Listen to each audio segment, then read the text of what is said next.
Welcome along. It's a brand new year of A Slice of Golf, the podcast for average golfers, by average golfers.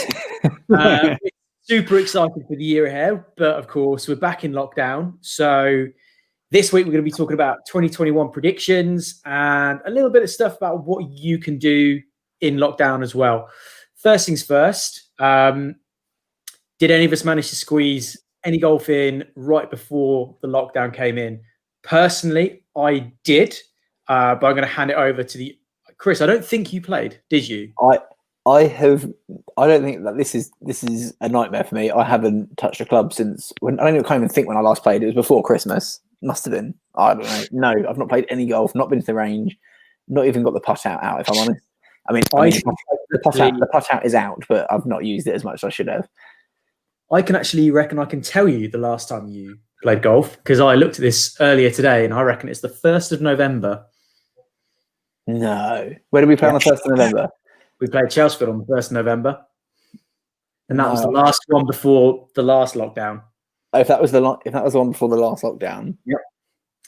Because the reason I looked that up was that when I played, I played on 2 consecutive days in between Christmas and New Year's, and that was my first round since the 1st of November. So I don't really know why I thought in my head I would just go and shoot 30 points, bearing in mind, hadn't played in about 7-8 weeks, wet conditions, hadn't even rained really. Wet as well. Delusions of grandeur. Even when we got to the course, we literally, so we're playing the same course both days, Gatton Manor. Turned up on the first day. So, gents, just so you know, you'll just be playing the front 9 twice. I'm like, right. So basically, what you're saying is, I'm playing this 9 holes of golf 4 times in the next 2. So at that point, I thought, oh well, you know what? By the time I play it the 4th time, I'll probably be scoring quite well. That didn't happen. Did you get progressively worse? Stay the same? What happened? Stay the same. I shot literally pretty much identical rounds both days. Wait. Do you remember that game that we talked about with? I think we first mentioned, or we got the idea from James, the psychologist, where we're like, see what your best round over the hole. Like, if you take your best score from each hole. I didn't do that, but to be honest, the way I played, I genuinely don't think it would improve my scoring that much. Okay, fine. So I was mid-90s and 29 points both days. Pretty much identical rounds. I think both days I was on 15 points at the turn and got 14 on the back 9 that wasn't the back 9. It was the same 9. And Gatton Manor is, from my memory of winter golf there, it gets wet, doesn't it? It gets very wet. Yeah. In the summer, it's glorious, but I seem to remember it getting quite wet in the winter. They did have the rule in place, which was pick and place anywhere. Okay. Anywhere, which I thought was really quite amusing. Just literally all the hallmarks of not having played much golf in the lead up to it. Fat connections, short game. No, actually, short games wasn't too bad. There are obviously a few not great shots, but nothing too shocking. Just woefully inconsistent. Some pushes, some pulls. Drive went well, but yeah, generally speaking, you know what? At least I got those 2 rounds in. Is basically my review of it. At least I managed to get something in over the Christmas break. Jealousy was high from me watching you 2 out there. And just before we go on to bed, I can confirm I played on the 6th of December with another Sunday Red member at Hurtmore. I played very well, so that's all. I can 36 points if I remember. So that's that is actually the last time I held a golf club, though. I think that's quite terrifying. Ben, how did you get on? I know how you got on, but tell everyone how you got on. So obviously I was housebound due to COVID up until 23rd of December, so there was no golf in between. The last time I played, 6th of December, so wasn't expecting anything, and it duly turned up. I think 20 minutes before tee time, there was no range. Range was not in play. So I hadn't hit a golf ball. I was on the loo until 5 minutes before the first tee time, so I hadn't hit a putt. Great prep, really good pre-range prep. Practice what you preach and all that. Ran up to the first tee, first shot, 45-degree shank right, just clipped the toe of the club I was lucky to even get anything on the ball. And it went caning into a tree. So it wasn't quite a shank then, because the shank's off the other side of the club. Well, okay, all right, fair enough. It went 45 degrees right. 45 degrees right. Straight, yeah. Club face open, right up, straight out the toe, bang, hit a tree, dropped down into the deep Bondi, the big, deep, shaggy rough. And I looked at my brother. I was like, well, this is going to be good. And he made me play it. He didn't let me have it again. I was like, you git. Good.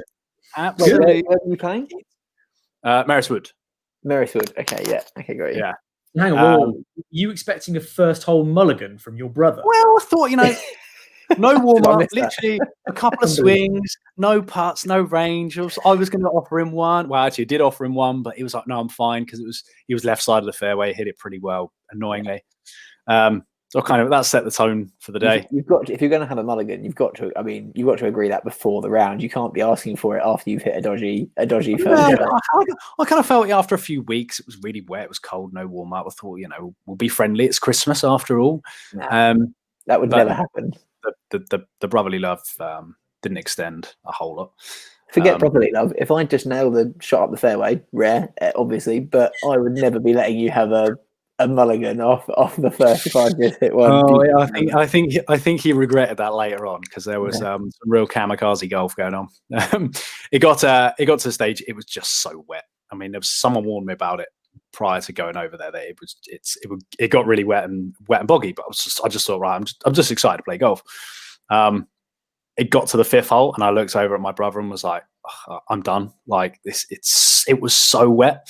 And I could see he looked at me and he ummed and ahed and was like, I kind of am too, but we're only 5 holes in and we paid to play, so let's carry on. I was like, all right, fair enough. Got through 7, and then that was it. I'd absolutely had enough. So on count back, this is kind of how wet. I take quite a deep divot anyway, and I take quite a lot of turf when I hit the ball. But on count back, in holes 1 to 7, there's one par 3. On 4 of those holes, 4 of the remaining 6, I had a wedge in center of the fairway between 60 and 100 yards to the green. The closest I got to coming to the green was 5 yards short of the green. I didn't even get on the green at all. From 60 to 100 yards. Amazing. The thing is, off the tee, I was striking the ball pretty well. Short on the fairway wasn't too bad with a long iron, mid iron. But as soon as you got up near the green on the fairway, because tons of people had been on it, through it, rolled trolleys through it, there were 3-4 inch deep wheel ruts through it. So if you hit your wedge, if you hit a shot to within 100 yards, you went to hit a wedge shot, it was just thwacking through swamp. So at 7, I was like, nah, I can't be bothered with this. So packed the bags in the car, just took a couple of wedges around and used it as a practice. Callum was fresh. So also Callum was fresh off a lesson as well. So we were still allowed to have lessons then, because this was pre-lockdown. He was fresh off a lesson, so his golf wasn't great either. But because his lesson was all full swing stuff, he wanted to play the full round and get the full practice in. Yeah. You never want to go from a lesson to a boggy, wet round of golf, do you? I mean, ideally you're going to the range, you're not heading straight onto the course, but yeah. But not when your playing partners had to have yet another. Yeah, his response was. Yeah, if we've come to the conclusion that Ben only tells us about the good rounds. Yeah. So, and if he has a bad round, he stops playing, and therefore it doesn't count. If you're watching right now, I think you'll find that Ben is choppy and laggy, hence his. I don't know what's going on. Anyway, well, that puts an end to Ben's section. So Tim, we can move on. Oh, the joys of remote recording. Go on. When can we get a studio? I mean, we need a studio, proper studio. Right, let's move on to news from the golfing world. Chris, did you watch any golf over the weekend? Disclaimer once again, I've not seen it, so I'm going to need you to talk about this week. That's fine. Yeah, I thoroughly enjoyed the golf this weekend. Actually, I think it was nice to be able to sit down, beer in hand, and actually watch the golf. Hang on, right? I'm just going to bring Ben back in. Remove Ben. We've now got Ben on here twice, which is great start to the new year. Quite bonkers. Can I just say, Ben, before we started recording the podcast, said the words, Internet's good tonight, so shouldn't have a problem. Less than 10 minutes in, and we're already cut out once. This is going to go well. So Ben, we're on to the pros from this weekend. I was just saying it was great to be able to sit down, have a beer, and just chill and watch the golf. A few talking points though from this event. Harris English won it. Just if you haven't seen it, go and watch the final round highlights, even just the final 2 holes. Because on the 18th, who was it? Neiman missed a birdie putt, which looking back would have won him it on the 18th. But Harris English steps up onto the 18th and hits a 273-yard, beautiful draw-shaped shot, par 4 onto the green with an eagle putt. And I literally thought to myself, and that eagle putt would have been to win it. I thought, that's ballsy. Like, he's gone for it. He's absolutely he's not gone for the sensible approach just to see if he can get a birdie and squeeze the playoff. He's gone for the win, and I really appreciated that. I was like, he's absolutely gone for this. He missed the eagle putt, got the birdie, got the playoff, and won on the playoff. So yeah, I enjoy that tournament. I think it's because it's the first one of the year. Yeah. I just enjoy it. The setting is beautiful. Yeah, I just enjoy that tournament. Justin Thomas getting himself in trouble. Have you heard about this? Have you heard about it, Tim? I know you didn't watch it. Have you heard about it? Yes. It's unusual. Like we've all let out words of frustration. It just seems unusual that you would have picked that word. I don't know. It's not for me to say that anyone should or shouldn't be offended by it. I'm pretty sure he meant absolutely nothing by it. Oh, it was quite clearly aimed at himself.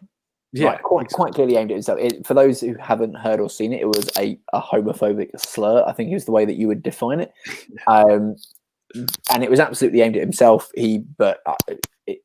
It's one of those words that you're like, I did this. It could be aimed at the ball. I mean, I've shouted at the ball. Yeah, but it's one of those words. Also, it's a word that I haven't heard in. I couldn't tell you how long. Like, I thought it had gone from our language a long time ago. Do you know what I mean?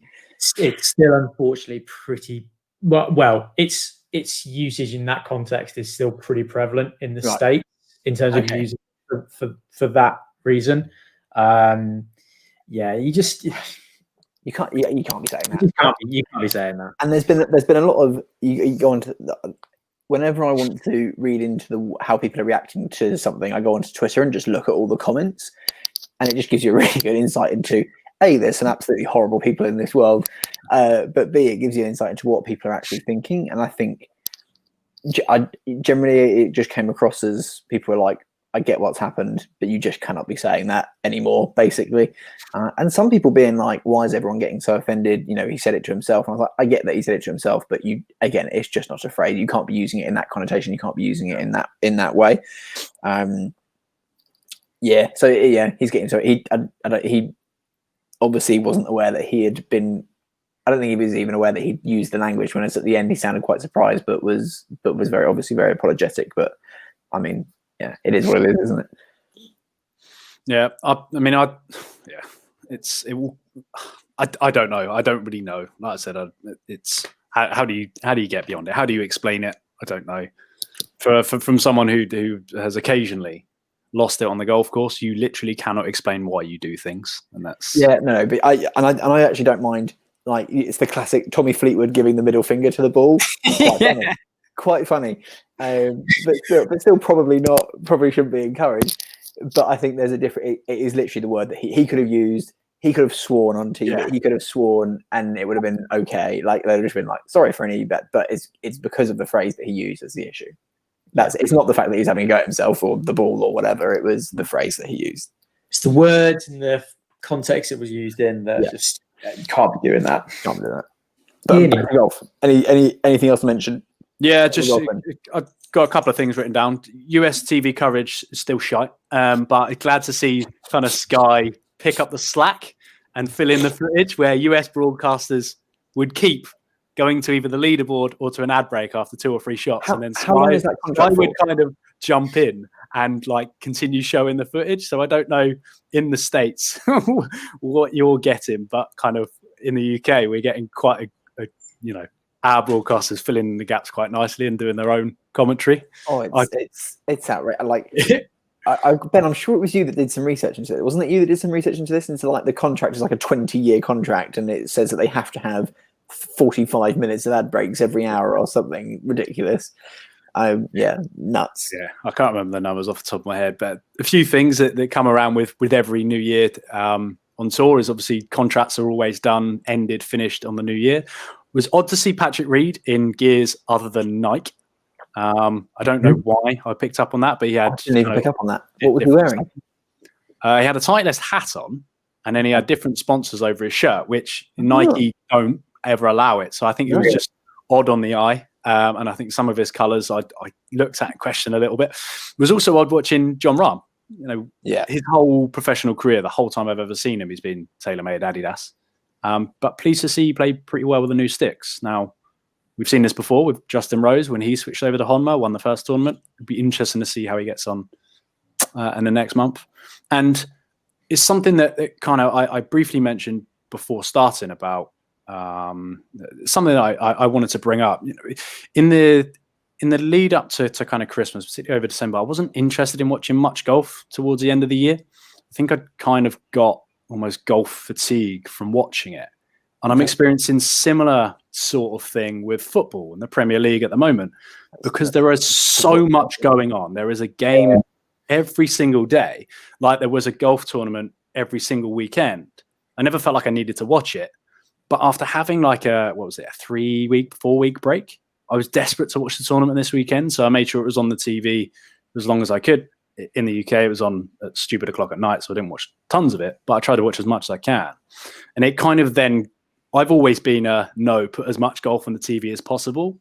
But I think now I'm heading towards the other side and saying, no, a break every now and again of 2 to 3 weeks builds up that want to kind of watch it. I don't know whether kind of you two have experienced that, but yeah, you got to throw that in there.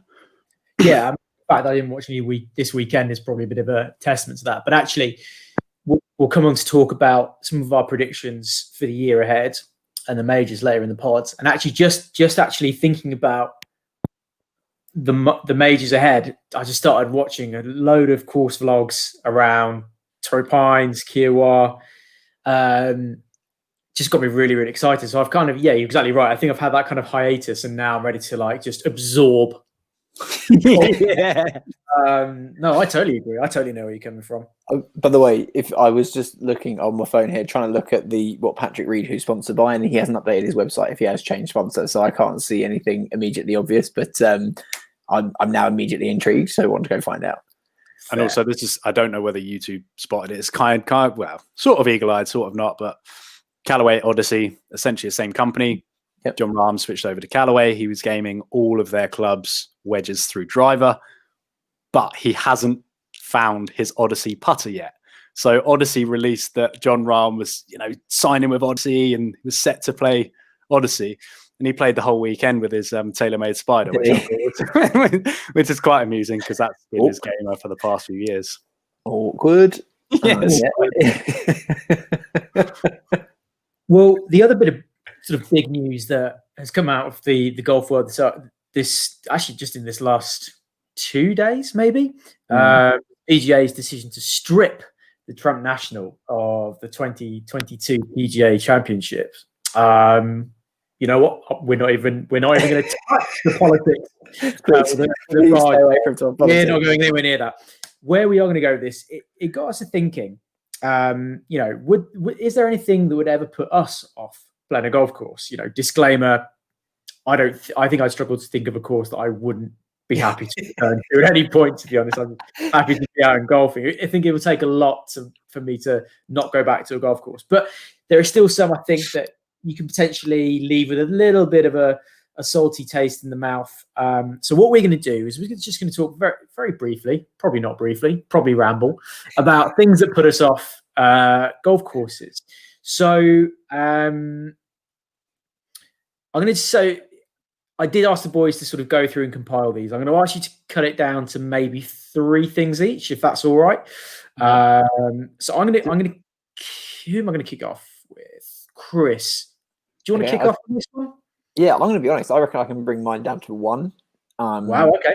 Because it's all, and honestly, if either of you rang me on any day and just went, "Hey, there's a 9-hole pitch and putt round the corner. Do you want to go hit it?" I'd be like, "Sure." Like, there is literally, as you said, there's not many golf courses that I'd be like, "Absolutely not. I'm not going to go play golf." Basically, any excuse to go play wherever. I'll go play crazy golf, Tim. Like, I'll go wherever. So it's for me, there's not many places that I would just be like, I'm absolutely not going to play golf there. And actually, when I was going through this, I was going back to a couple of experiences last year that just put me off going back to courses. Is normally the thing, like, and it's normally an experience rather than the course. Like, the course is always going to go through, bad periods, or often the courses, the level that we're playing will have bad periods of the year. They won't be great all year round, like not many courses are.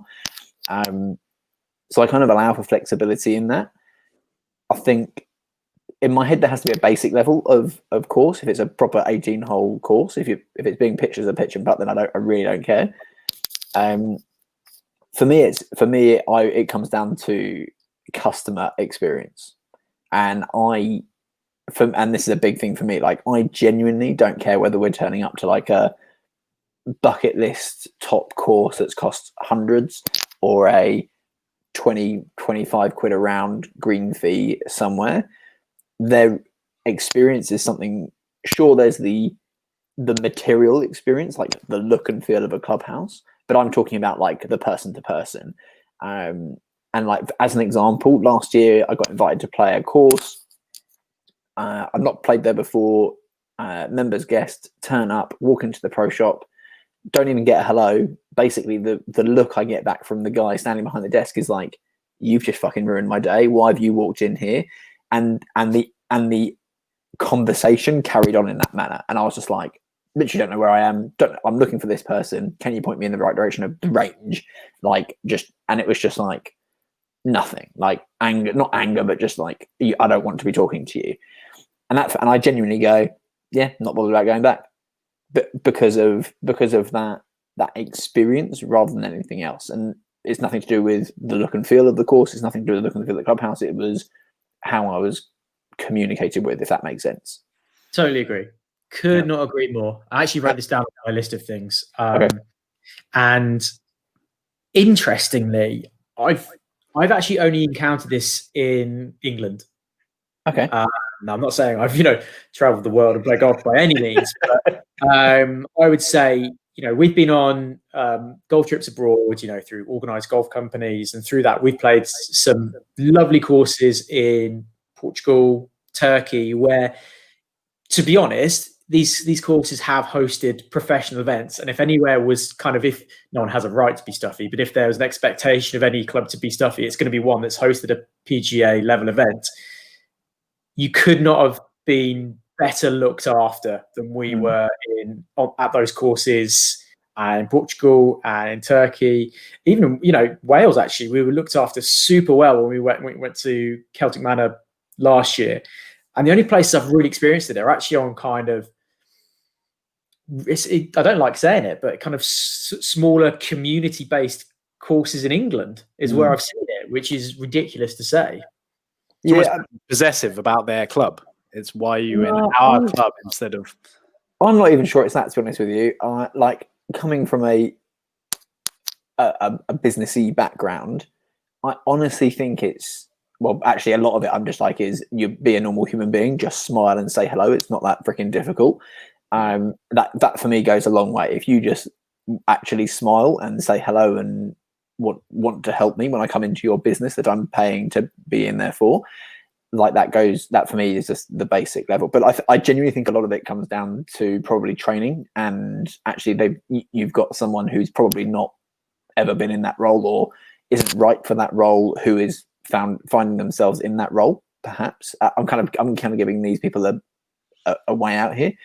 You're giving them a huge slice of benefit of doubt there. I think benefit of that, yeah. But I genuinely, I think, I'm trying to think back to places that I've played. The nicer courses I've played, you get greeted really well. Everything is, what can we do? How can we make your experience better?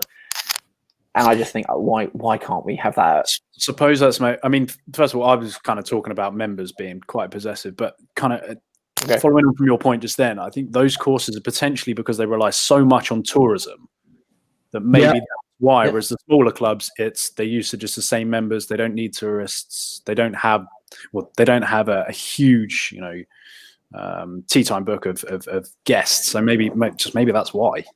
Yeah, but sure, I know you should always be welcoming, but I suppose the guys at like Kelwick Manor and when we played in Turkey and Portugal and stuff, everyone who goes and plays there is away for a weekend or is there for a trip, so they're just used to welcoming people as a holiday, maybe.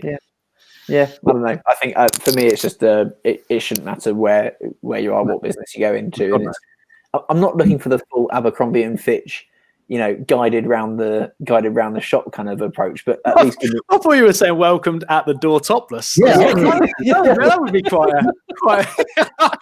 a turn walking into the golf shop. But I don't know, it just give me say hello and be friendly and be normal for me is the and that is and I would add members also, communication with other members who feel like you shouldn't be there. That would immediately ruin an experience for me as well. Yeah. Cool. Ben, anything that puts you off? Yeah, kind of got three things, two semi-serious, one not so really, but let's go straight to that one. we'll leave that one for last. One that it's quite big in kind of recent years, because I can't remember who it was, but they changed their rules to start accepting women members. So one for me was if a club doesn't take on right. Sorry. A club that only recently has changed to take on women's members. Previously was a high-profile club. It was one in Scotland. I can't remember who it was. It was one of the big ones. But my point being, if a club doesn't take on women's members, it's probably a sign that the club is stuck a bit in the dark ages and would frown upon our group's behaviour. Now, we are not bad by any means, but we like to enjoy ourselves. We like to have a good time. We like to celebrate the wins out on the course, and a few of us like to let out the odd thing of frustration if it happens. And I just would feel a bit uncomfortable with that if they are so strict on their rules about having female members. What are they like with rules of us out on the course? That would I wouldn't turn me away if it was on the best golf course in the world, but I would still be I'd feel a bit uncomfortable anyway. Can I just add? I actually don't think not that you've painted this in a bad picture, but I think our behaviour is quite normal for. Maybe it's not. I don't know. But yeah, I totally agree with you. If someone doesn't let females play, and I've heard some absolute shockers from women on their experience within golf clubs. Like I've heard about a woman getting to the bar, ordering a drink, and then a male member coming up and then immediately stopping serving her and going across to the male member, and I'm just like, we're in, what year are we in? This is, and that for me, I'd be like, that's absolutely not acceptable, and that I agree with you there. That I'm 100% on your side there. I'd be like, no, not for me. Yeah, I would just see that rule and be like, I'm not sure how they're going to find me. Can you imagine being that guy? I'd be embarrassed. I'd be like, what are you doing? Oh my god, yeah, I'm on your side here. That's a good point. Point number two was it's the reason why none of us have been back to this golf course since. Now, again, it falls into our affordable bracket, but if a course was in really, really bad condition without prior warning, I wouldn't go back a second time. So we paid full green fee, played the course without any warning from the guys in the pro shop or on the phone when we booked it, got to the greens, and they had just been sand rested, I think they call it. It was like putting on... Well, no, I wouldn't say a bunker, but there was sand everywhere. You couldn't putt. So after playing the first hole, I was like, well, maybe it's just the first one, but it was all 18 holes. And I kind of feel like it was naughty on the club to charge us full amount anyway. But then second of all, to not tell us that. And because we'd driven, for all of us, because this was a London-based round, everyone had driven 40, 45 minutes, whatever it was, to get down there. You're 2 holes in, you want to walk off and get your money back, but at the same time, we've driven all this way, we've committed a day, we're not going to get on anywhere else. So, needless to say, it's been probably close to 2 years and none of us have been back. And actually, when we booked, they just said, by the way, we're doing work on the greens. It's X% off. We've also would have gone and played, and we'd have had a good time. It would have been fine. It is literally because, and I come back. This is coming back to my like thing on experience. All they had to do was tell us. All they had to do was communicate with us, and they didn't. And I don't understand. And this isn't just that golf club that does it. Like if you look within the group, this happens a lot. Like golf clubs just not communicating with people about situations on a course, for example. Yep, no, I agree. And then final one was if they said no trolleys. Well, obviously that's 5 shots already, so that would put me off. I would be like, well, you know, Wait, I'm 5 shots worth off here, so I might as well go home now, shouldn't I? Wait. You've just had a moan about where you played in between New Year because it was boggy, because people have been putting trolleys over it, and now you're saying that clubs that don't allow trolleys are on your hit list. But so 2 things with that. One funny side story: my brother actually said once we got to about hole 10, we're actually better off playing from the rough because no one had been there, and it sat up on a bit of grass on a bank, and it was fine. It was like playing out grass.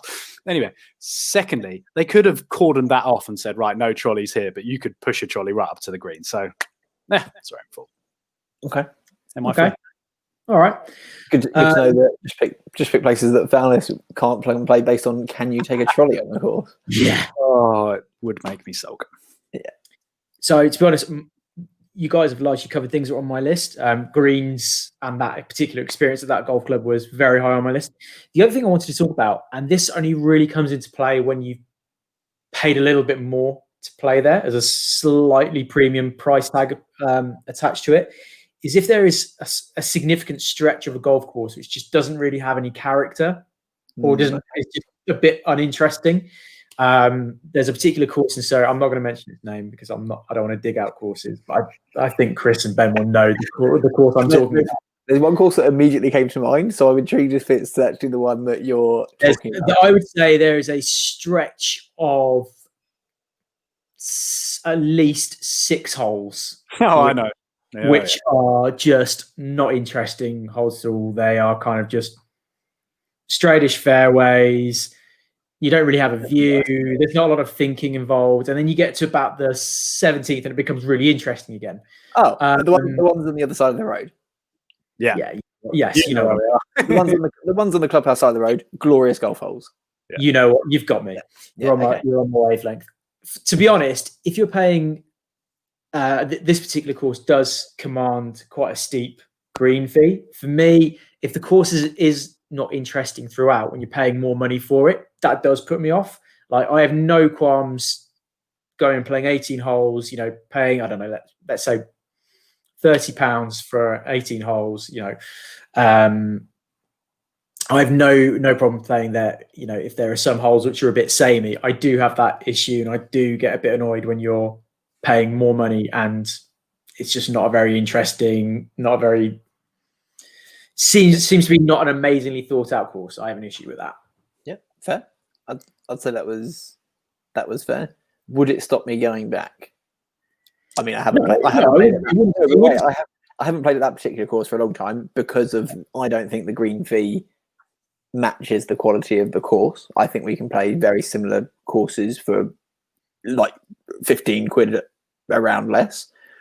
I mean, we spoke about it as a group and straight away, excuse me, it was my last resort. As a vote for the group, it was right, I will only want to go and play there if everyone else just decides that they want to go and play there and I would just get FOMO anyway, or all the others were fully booked. That would be the only instance where I would go and play that course. Okay. There's actually a really, really beautiful, like a properly beautiful course, which is about maybe 15 minutes further on down the road, has a higher green fee, like a significantly higher green fee. But you're talking, you're playing through beautiful pine forests and it's just every hole is gorgeous. I would genuinely, I'd pay an extra 20 quid to go and play that course, which is more interesting. Genuinely. Yeah. It's almost like 2 ends of the scale. I'd pay a lot of money to play somewhere that's consistently interesting, or I'm more than happy to play at somewhere that is not very interesting at the lower cost point. I'm not going to go in the middle. Yeah. Fair. Good. Right. So unless you've been, we're going to move on. Unless you've been living under a rock, you'll obviously notice that we're once again back in the joys of lockdown. Now, through the group, we've had, I would describe this politely saying, various levels of activity going on through our experience of lockdown. I'm not going to go any further than that. But one thing we wanted to talk about is things you can be doing to actually still be productive, and how you can maybe do some exercise or types of exercise that are going to benefit you on the golf course. Just because, as it stands, hopefully, touch wood, the lockdowns will probably, according to the government, although whatever side of the government, we're saying probably a month of worth of being in lockdown. So let's say 4 weeks. What could you do on a daily basis, every other day basis, that's going to benefit you on the course? Ben, I'm going to hand over to you. Before you hand over to Ben, can I just tee this up in that if you're listening and you're thinking, who are these guys to actually be having this conversation? Ben is actually very well qualified. If you haven't listened before or haven't heard us talk about it, Ben is actually very well qualified to discuss this.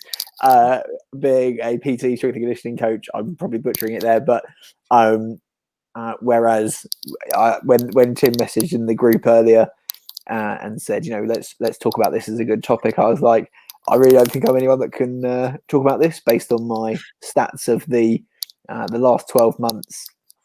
Or since lockdown 1, I've done quite literally zero exercise apart from walking on a golf course. I've drank a lot of really good beer, to be honest with you. Lots of nice wine. I've eaten a lot of food, and I've probably reached my most unhealthy that I've ever been in my life. So I've actually kind of sat here thinking, I'm actually going to take on board what Ben says here, and actually should probably start doing something, because I'm not, in a health perspective, I'm not in a good place, Fowlis. So help me out. Will do. Well, the big thing with health and fitness, and I think the mistake everyone makes, is they assume that they've got to immediately jump in and start doing 5-6 days a week because they've seen and heard of what the pros do, and they think, right, that's clearly what I've got to do. You don't. Speaking personally, I'm doing 3 strength-based sessions a week personally, and then I will do 2 or 3 runs and then a bit of mobility here and there. Now, that sounds like a lot, but bear in mind, a lot of my work is done on a one-to-one basis. I've got a lot of free hours in my day at the moment. The lowest hanging fruit for anyone, which will improve your on-course performance, is mobility. It's something you can do. You can pop down a cushion or even a mat in front of the TV, and you can literally do it whilst watching TV. 15, 20 minutes a day. I think the average person in the UK watches TV for 3 hours. I've probably just butchered that stat. No. Yeah, 3 hours a day. And we're not cutting out any of that TV time. Just sit on the floor and do some stretching, do some stuff on the sofa, grab a band or two. Now, something that I've had loads and loads of people message me about, because obviously I design programs for this sort of stuff. Loads of people messaging me, what's the best equipment to get hold of? And there's 2 things that I've got non-negotiables that I get my clients to get hold of, and it's going to cost you less than 100 quid. The resistance tubes. So Tim's got a set, I know I've got a set. Righty, I don't know whether you have. They're super versatile. They're 5 different elastic cords, and they've got different things you can clip onto them. And then also they've got attachments so that you can wedge them indoors and stuff. So they're really, 25 quid, literally. Can I tell you what I'll do when we edit this and put it live? If I find them on Amazon or wherever, I can put the links in the show notes. And if you're watching on YouTube, I'll put it in the description so people can actually click and go and get them from here. Will you just confirm that I get the right ones? Sure. I mean, even if people are thinking, £25, that's a bit steep for a bit. That's the top end resistance tubes. I mean, you can get them down as low as like 10, 11 quid, I think. So yeah, they're super cheap. And then if you've got the cash, I would then say get 2 kettlebells, one of medium weight, 12 to 16 kilos, and then a heavy kettlebell of 24 to 32. If my clients have those, I can design a pretty wicked program for them. I've got a little bit more than that, but most of the time that's all I use. Because I did in a moment of inspiration last night before, I was on Google looking at, because I've actually got a set of the old Bowflex interchangeable weights. They're all like rusted and not quite working anymore, but and they've now got a kettlebell version where you buy the whole kettlebell and then you can just take plates off, and it's a 6 kilo, and then so it doesn't take up racks of space. I was very close to being like, oh, this would be one of those things that I get used once and then regret paying £500 for a kettlebell for. It's a great bit of kit. The problem comes if you ever drop it. I haven't ever tried it, but I know they're not necessarily made of steel like your typical kettlebell is. Now, outside of kind of mobility stuff, which is very, very simple, there are 2 things that you can train which are going to benefit your golf swing straight away, and that's speed and strength. Now, you kind of have to separate the 2.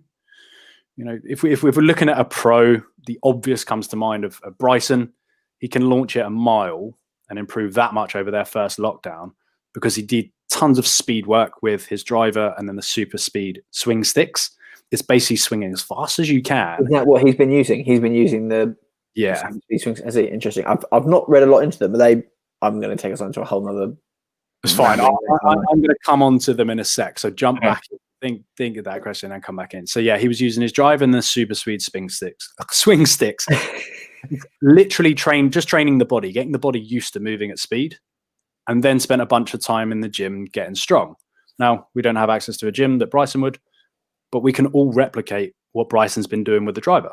It's swinging it as fast as you can in the garden. Yes, there is going to be a technical piece to that. I'm not a golf technical coach. I'm a strength coach.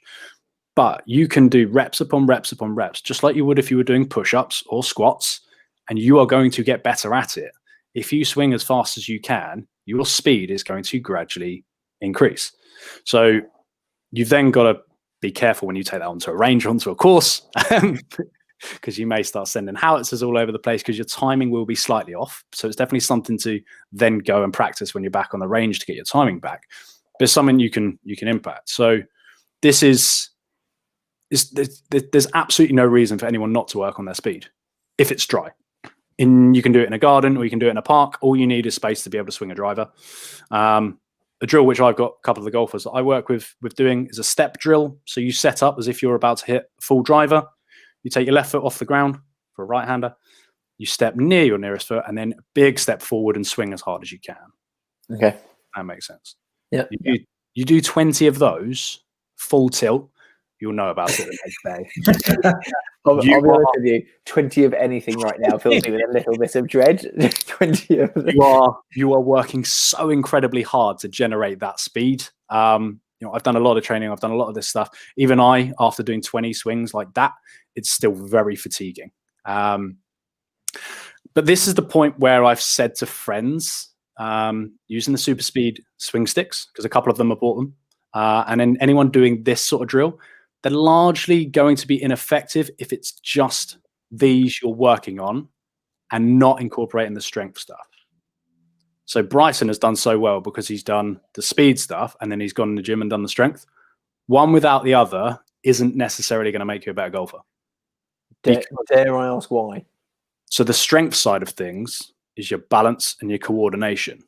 If you cannot be balanced, coordinated, and strong enough to withstand that new amount of speed, you're going to be all over the place. We've all been to the driving range or we've been on a course where we've been messing around and you've swung at a ball as hard as you can. You're all off balance. Some people even fall over and the ball typically goes 45 degrees right or straight in the floor or big high slice. It's because you're completely out of control. You've got no balance. You're not strong enough in those positions. So if you work on developing strength with the equipment that I said earlier on, there's no reason why you can't marry those up. So you can imagine they're 2 really easy bits of equipment to get. Chances are you've already got a driver because you're listening to a golf podcast. So you can make yourself a better golfer without really having hit a golf ball based on less than, it can be as little as £15 investment. Yeah. Okay, I've got a question for you here. I'm taking this, Tim, I'm sorry, I'm taking this 100% totally selfishly now. I'm now basically just going, how do I improve over the next 4 weeks? I'm going to use an excuse of time. Yeah. Can I? And I know that, and I'm even rolling my eyes at myself because I'm like, I should be able to make the time, and I should. But the 1-year-old is taking priority, of course, in the evenings. But there's nothing stopping me. Okay, let's say time. Not laying it on thick. Time is 30 to 40 minutes enough? Can I get in 4 times a week? Can I get enough through that mobility, strength, speed work? Oh, way more than enough. So my recommendations that I was going to set for this, to which typically I'm kind of sticking to at the moment, is 3 strength sessions a week. On the back end of those strength sessions, tag on the speed stuff. Just think about how long it's going to take you to swing the club 20 times. 5-10 minutes, not long at all. That is literally all you would do. You would literally just do that. Group that together. So 3 strength sessions, and on 2 of those sessions, do the speed stuff. I wouldn't recommend doing it for all 3. For some people, I wouldn't even recommend doing 2 because it is intense and it's quite a lot of strain on the back and the body. And if you've potentially not done a whole lot of movement recently, it's likely to flare something up. So it might be a case of easing with doing the speed stuff once a week, but the strength stuff, yeah, there's no reason why you can't make massive improvements on 45 minutes a day. I'm typically training for an hour at the moment. When I'm back in the gym, it pushes on for an hour and a half, 2 hours, just because I'm filming stuff for work and all that.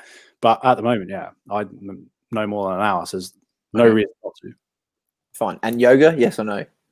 Yoga benefits everyone. Across the course of my whole career, I've never met anyone that wouldn't benefit from being more mobile. So crack on. There's plenty of great YouTube channels that come out with for yoga stuff. Videos. Yeah, and just smack that on the TV, and that will guide you. It makes it so easy. And there will be some. I haven't researched it myself, but there will be some golf specialist YouTubers as well that will do the yoga. Great, awesome. One question from me. It's just an open question. Do you think is there a particular area of the body or muscle or group of muscles that people can exercise that are good for golf that they might not be aware of, or you might not have thought about if you're maybe if you're not into big exercise? So I wrote down 5 key exercises that are going to help with golf strength.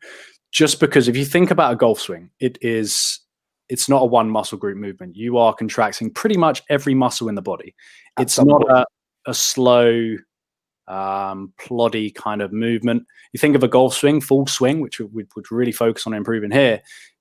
It's up and back within a second. So it's an explosive all-out strength movement, and you're contracting most muscles in the body. So this is where, if you are short on time, it's focus on movements that are big, that require more muscle groups to fire up. So otherwise known as compound movements. So I wrote down 5 key exercises that are going to help with golf strength, and we're trying to target every muscle there. So feel free to pause, quickly YouTube it, come back, whatever, or we can write these down for them.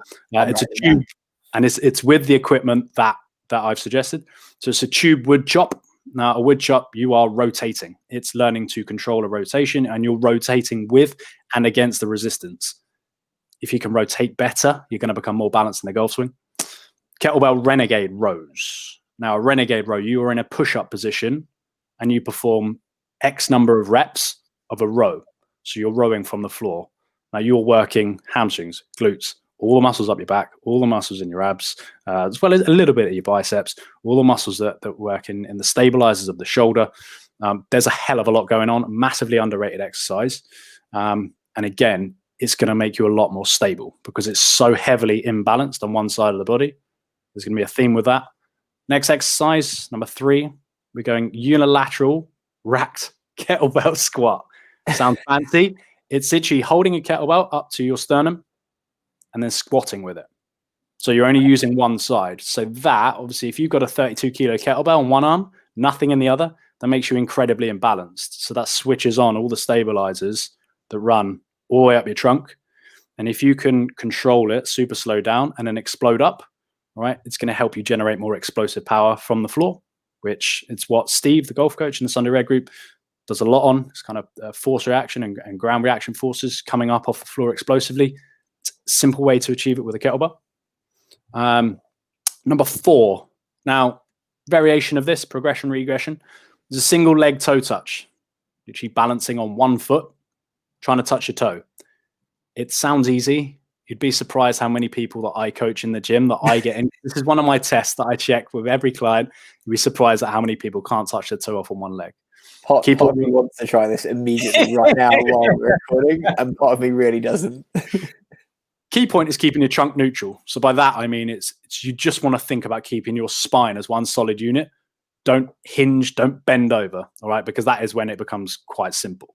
So what we're focusing on is ankle, knee, and hip mobility. Can you bend all three in unison whilst keeping your spine neutral?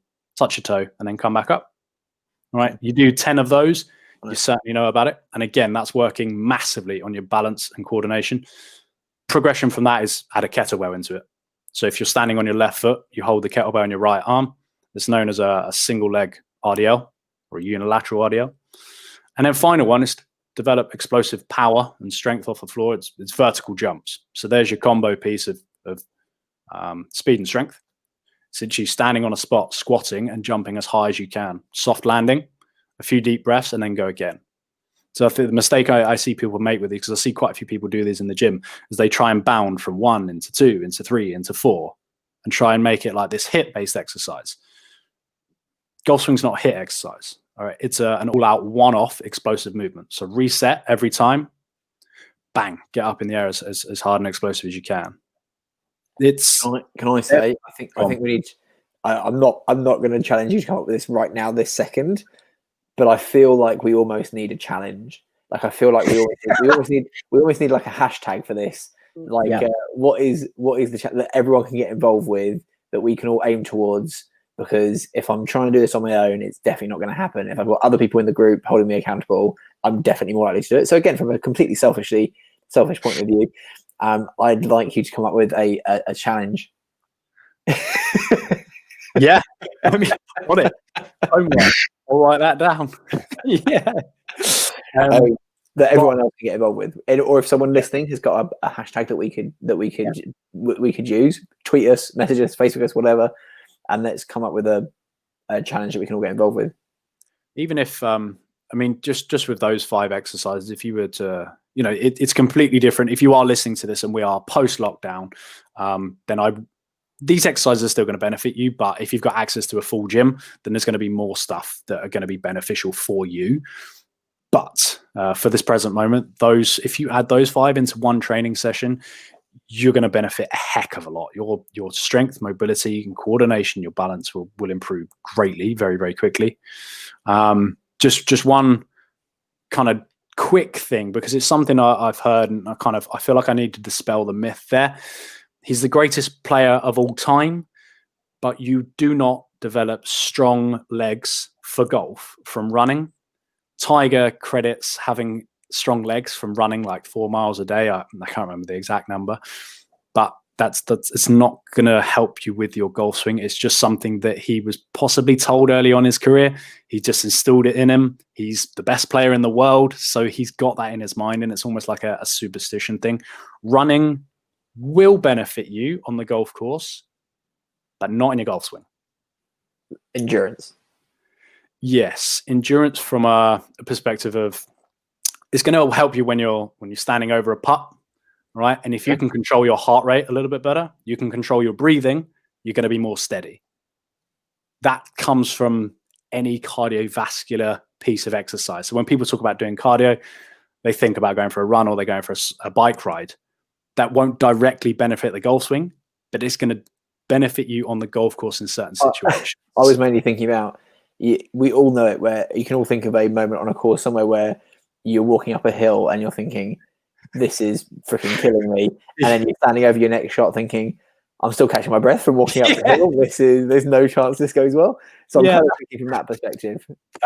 That is another example. Obviously, if you can recover quicker and you can get your breath back quicker, then you're likely to hit a better shot the next time. Often in between holes, and you walk in between holes, you're like, man, I'm absolutely knackered. I'm like, I didn't win that last hole, did I? Or if I did, I'm like, oh, someone else go first. You can go first. Like you get, it doesn't matter. No, I'm not ready yet.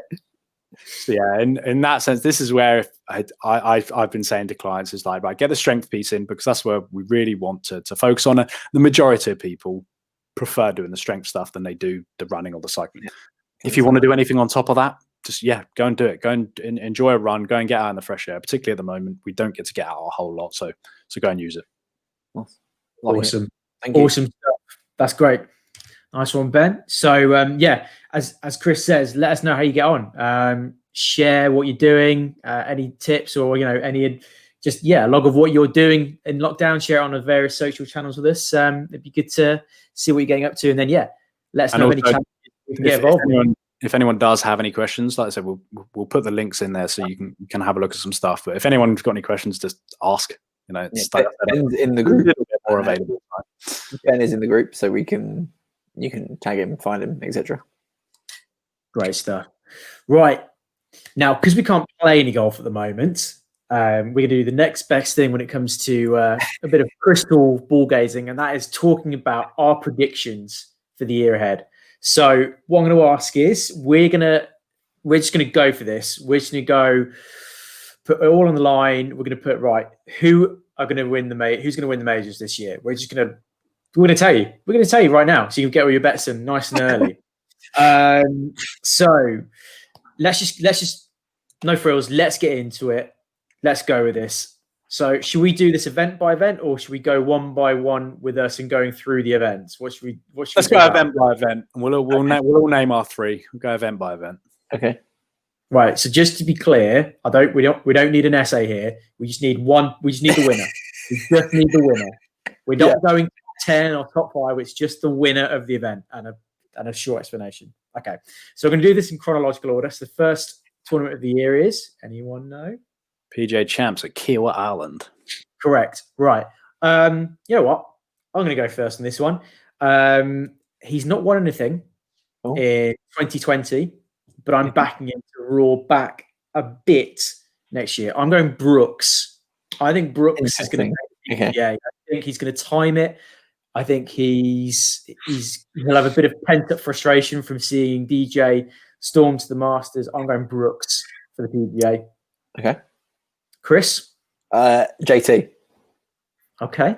Thomas, he is on fire. And I think he's going to win this year. So I have not used any research into why I think anyone's going to win these. I'm just going with people that I just flat out think are going to win it. And I agree with Chris. I think Justin Thomas, bit of an own goal this weekend, but I kind of feel like, he's firing on all cylinders, and he still played great this weekend. He was up there. So I think PGA Champs, JT. Yeah. Lovely. US Open is after that. Where's that being held this year? Anyone? Torrey Pines. Okay. And Ben, let's go you first. Well, I'm following you on your first pick, Timothy. I think Brooks, I think my boy is going to be back. I've given him a couple of months. I think he's going to come back strong. He's going to hit fire, and then he's going to leave everyone in his dust. Okay. All right. I mean, I can't necessarily disagree with that. Chris, US Open, what are we saying? DJ, he's going to win another major this year. Wow. DJ just to literally just continue marching through majors. Yep.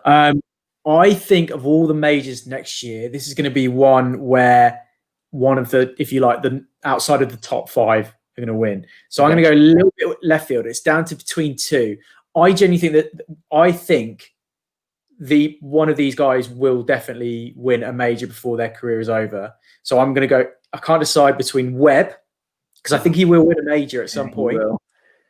And I also think Patrick Cantlay is beginning just to come to the fore a little bit. But I'm laughing because one of us always picks Webb for a major, because we always think, well, it's not about the long hitters, it's about the putting it in the fairway, and we've always been wrong. So I'm gonna tee that one up. I think I'm gonna put Webb Simpson for the US Open. Okay, nice.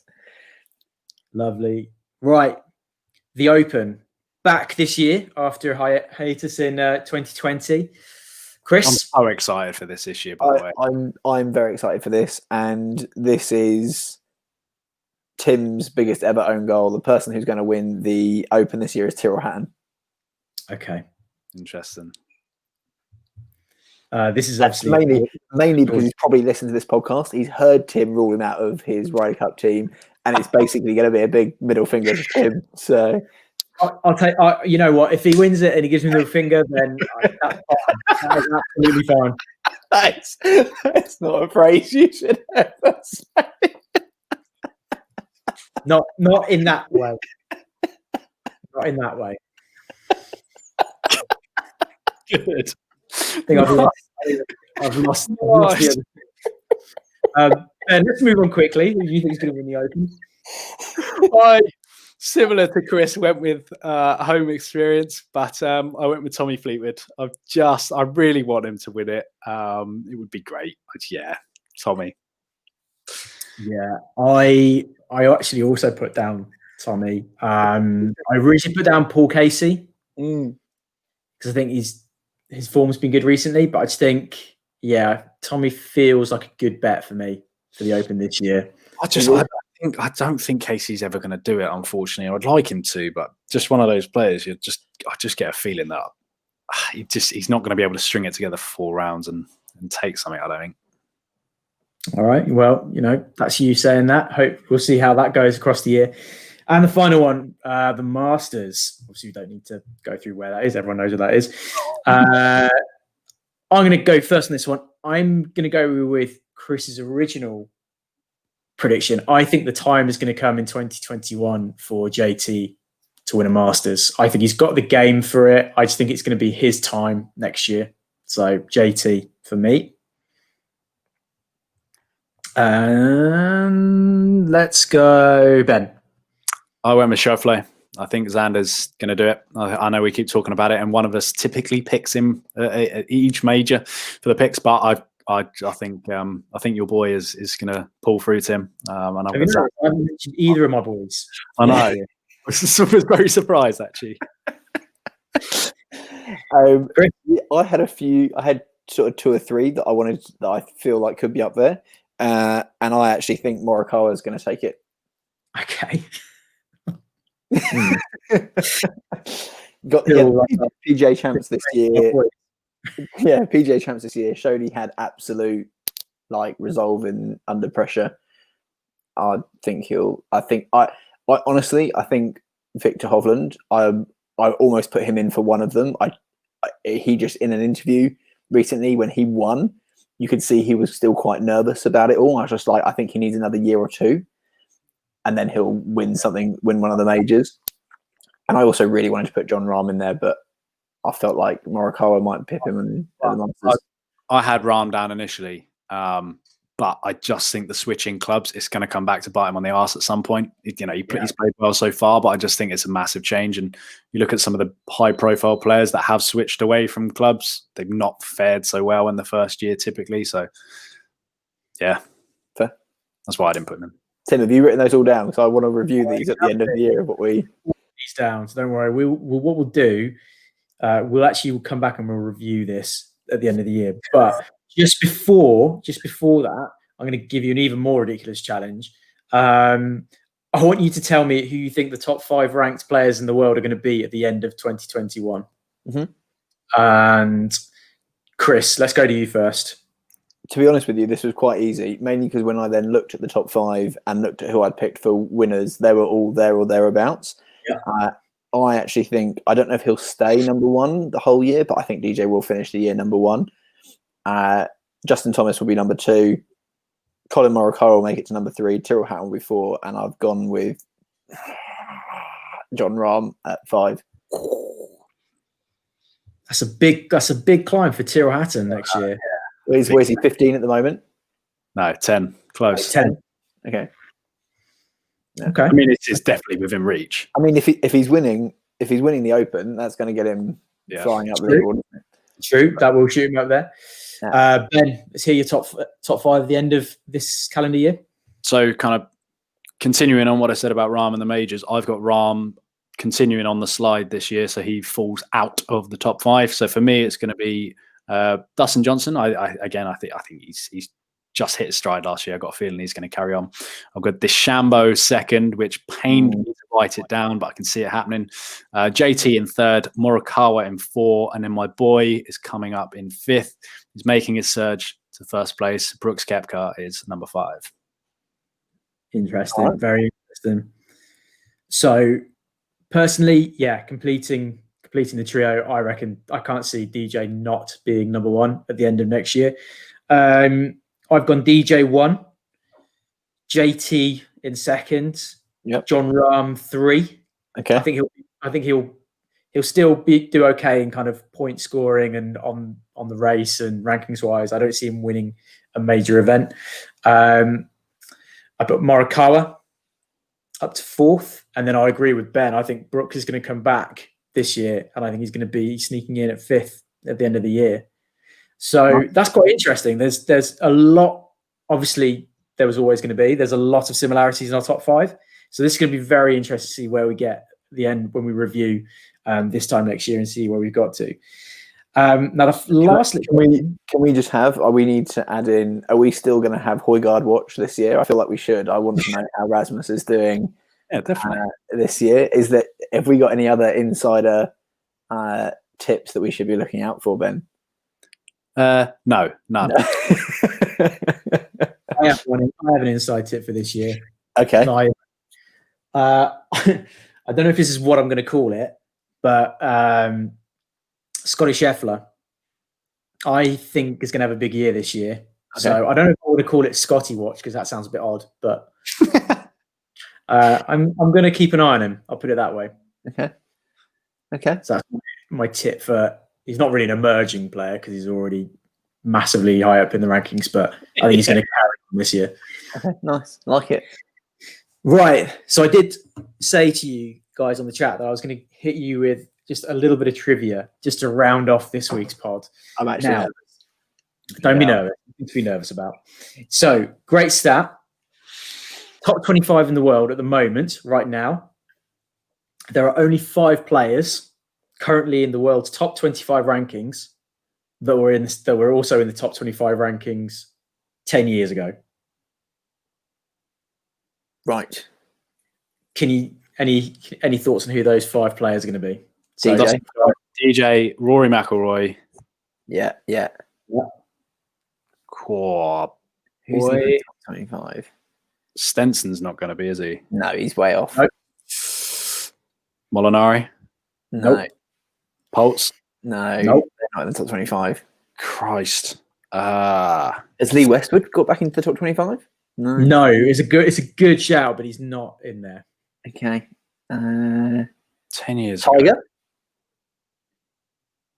Not in the top 25. He's not in the top 25 at the moment. So he's not been playing golf, has he? Oh, God. We played at the weekend. One of these players we've briefly talked about earlier in our prediction. Very briefly. English. It's English. Tyrrell. Not Tyrrell. No, definitely. Tommy? Not Fleetwood. No, he ain't been around that long. Paul Casey. Paul Casey. Okay. We've only got 3 so far. We're failing here. Give us a clue. Or do you want to have some more guesses? Give us a clue. Give us some clues. Arguably. Sergio? No. Not in the top 25. Arguably the most beautiful swing in golf. Adam Scott. Correct.